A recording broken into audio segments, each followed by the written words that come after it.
మూడవది సోమరితనం. ప్రార్థనా జీవితాన్ని నిర్లక్ష్యం చేసినా, వాక్యాన్ని నిర్లక్ష్యం చేసినా, ఇంకా ఇదేని నిర్లక్ష్యం చేసినా సోమరితనాన్ని బట్టే.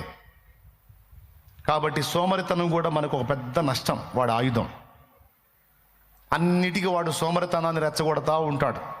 ప్రార్థన చేయాలని ఆత్మ చెప్పిద్ది, శరీరాన్ని ఏమంటాడు తెలుసా? చేతుగాలిలే కాస్త రెస్ట్ తీసుకో, అలసిపోయావు, కాస్త పండుకో, అసలు చాలా కష్టపడ్డావు, అసలు ఎంత కష్టపడుతున్నావో నువ్వు, కాస్త నిద్రపో, నిద్ర లేకపోతే ఎట్టా, ఆరోగ్యం చెడిపోదు, నిద్రపో, తర్వాత చేద్దుగానిలే. వాడు ఏ వద్దన్నాడు సైతాను, తర్వాత అంటాడు.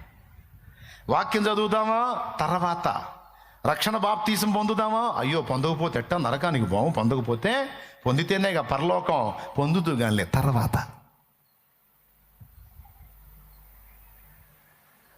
మందిరానికి వెళ్దామా, తర్వాత. పరిచర్య చేద్దామా, తర్వాత. సువార్త చెబుదామా, తర్వాత. అందుబాటులోకి ఒక ఆత్మ వచ్చింది, దేవుని గురించి పరిచయం చేద్దామా, చేద్దుగానిలే. డైరెక్ట్గా చెప్తే వాళ్ళు ఏమన్నా అనుకుంటారేమో, చిన్న చిన్నగా చెబుతూగానిలే, తర్వాత. నువ్వు చెప్పేటప్పుడు వాడు చస్తాడు కూడా. వాడు చచ్చి సమాధి కర్కానికి పోయి, ప్రభువా ఈ బిడ్డకి చెప్పాలని ఎన్నోసార్లు నీ ఆత్మ ద్వారా ప్రేరేపించబడి చెప్పలేకపోయాను ప్రభువా అంటే, వాగులో దూకపోయా నిద్రమోహోడా అంటాడు ఆయన. ఏం చేస్తాం మరి?